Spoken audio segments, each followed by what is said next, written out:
नमस्कार। मैं सतीश ज्योतिर्विद। व्यूअर्स की डिमांड पे आज हम चर्चा करेंगे कर्क लग्न की कुंडली की।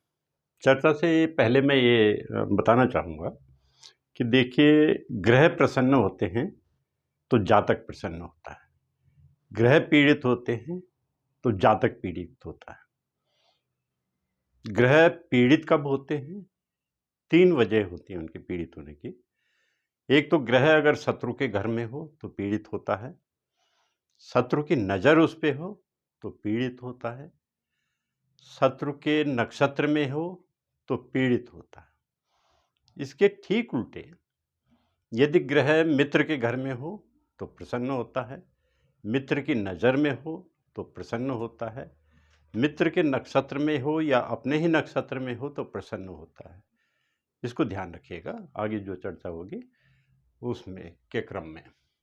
तो देखिए, कर्क लग्न की कुंडली में लग्न में कर्क राशि होती है।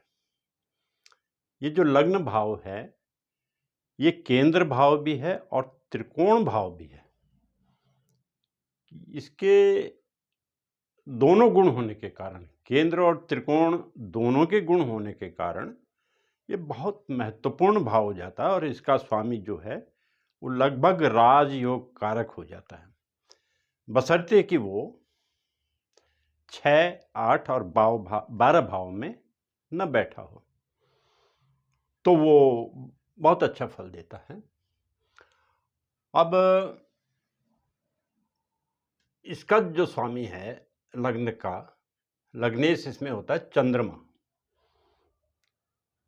तो चंद्रमा के लग्नेश होने की वजह से चंद्रमा कर्क लग्न की कुंडली में योग कारक ग्रह बन जाता है।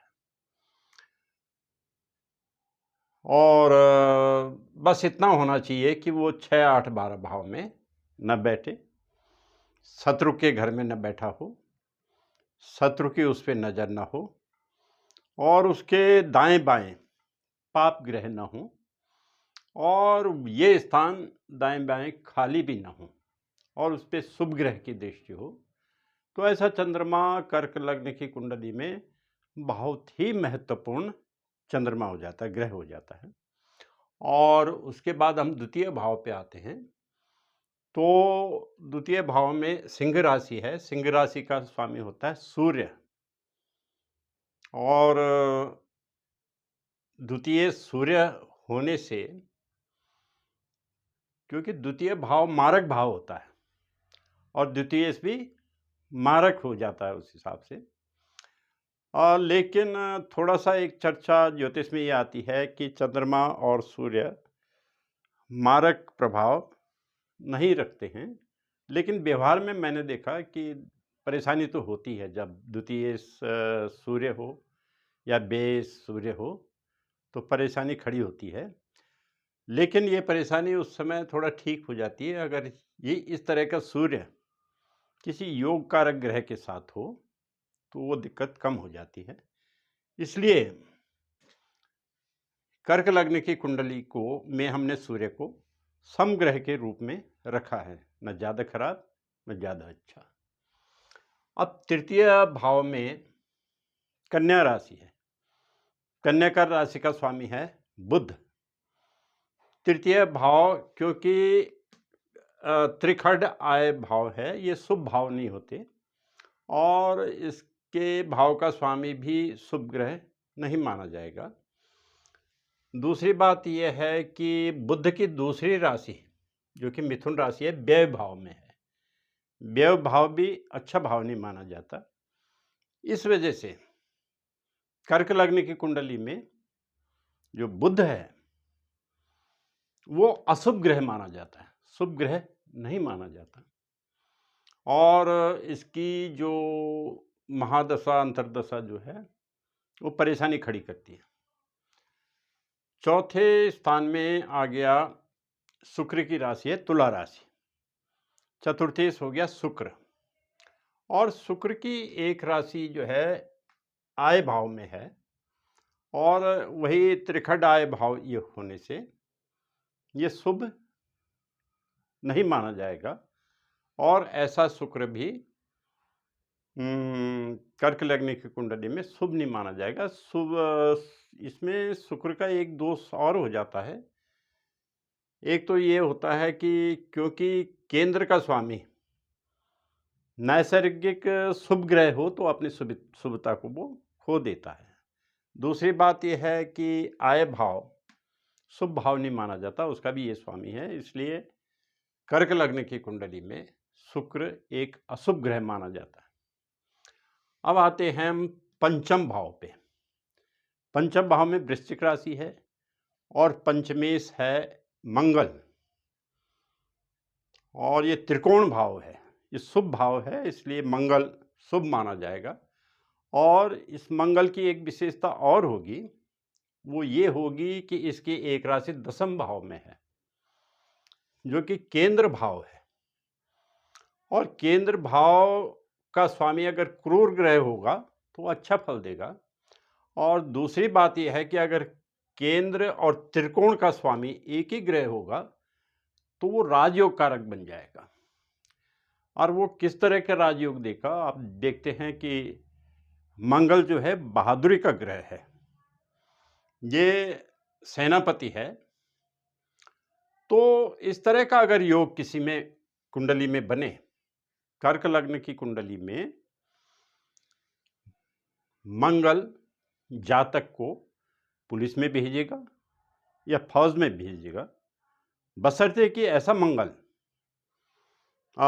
त्रिखट भाव में न गया हो। और त्रिखट भावनी आपका छठा, आठवां और 12वें भाव में न गया हो।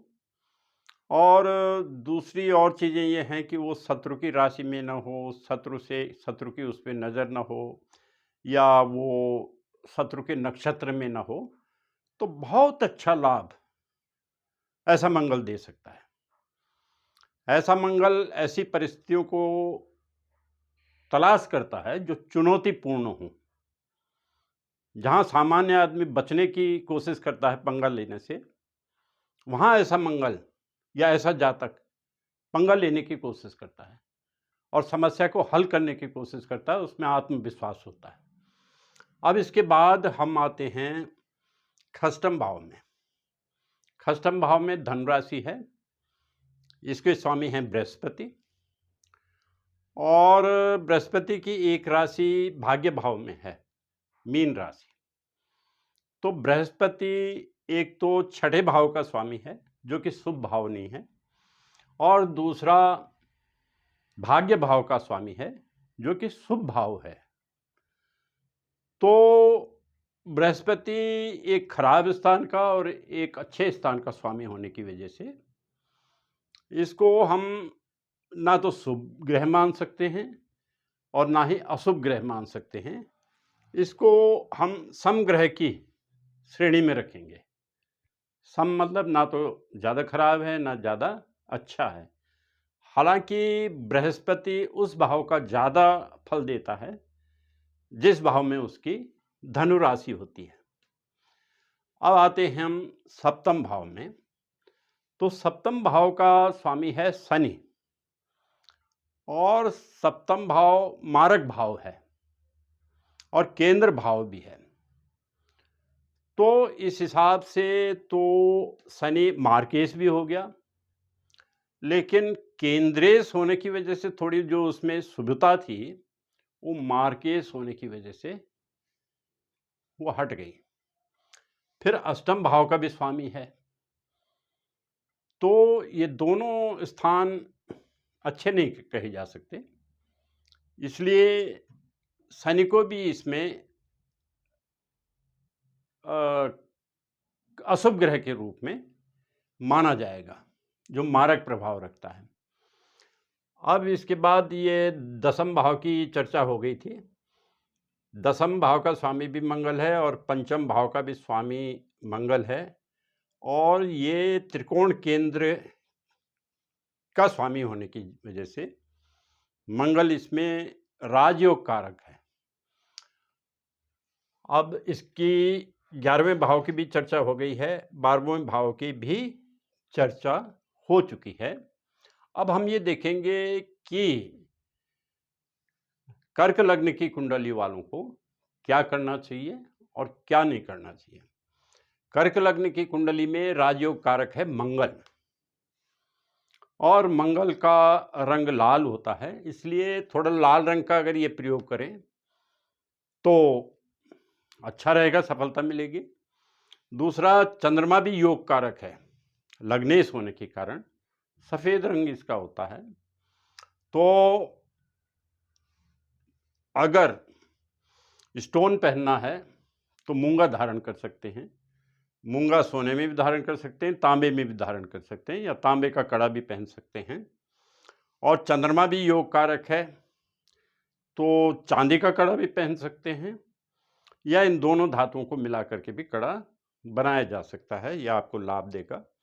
और अगर ऐसा नहीं कर सकते तो इस रंग के रुमाल बना करके, सफ़ेद रुमाल या लाल रंग का रुमाल अपनी जेब में सदैव रखें, तो ये लाभ ही देंगे। अब प्रश्न ये उठता है कि किन मंत्रों का हम इसमें जप करें।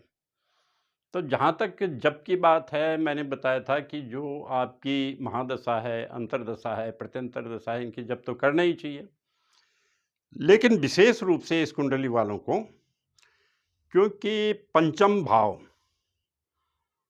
का जो स्वामी है उससे संबंधित जो देवता है वो इस लग्न वालों के लिए इष्ट होता है। तो पंचम भाव के स्वामी हैं मंगल, और मंगल के देवता हो गए हनुमान जी या कार्तिकेय जी। तो कर्क लग्न वाले ओम हंग हनुमते नमः, ओम हंग हनुमते नमः, ओम हंग हनुमते नमः की एक माला रोज जपें तो इनको काफ़ी लाभ हो सकता है। दूसरी बात, दूसरा योग कारक ग्रह इनका चंद्रमा है, जो कि केंद्रेश भी है और लग्नेश भी है। तो उसके लिए ये चंद्रमा को भी प्रसन्न कर सकते हैं। ओम सौं सोमाय नमः, ओम सौं सोमाय नमः। एक बात और कहना चाहूँगा मैं इसमें, कि भले ही इसमें राजयोग कारक ग्रह मंगल है, लेकिन प्रत्येक कुंडली में चंद्रमा की बहुत महत्वपूर्ण भूमिका होती है। अगर चंद्रमा पीड़ित हो और उसको मंत्रों द्वारा हम स्ट्रांग न करें तो क्या होता है कि व्यक्ति का जो मनोबल है वो कमज़ोर हो जाता है, उसमें चिड़चिड़ापन आ जाता है। तो मनोबल को बढ़ाने के लिए चंद्रमा को स्ट्रांग करना बहुत ज़रूरी है, और उसके साथ साथ इस कुंडली वालों को मंगल को भी स्ट्रांग करना आवश्यक है। यदि ऐसा करते हैं तो निश्चित रूप में से वो सेना में या पुलिस वगैरह में या ऐसी फोर्सेस में जा सकते हैं जहां बहादुरी की आवश्यकता होती है। धन्यवाद।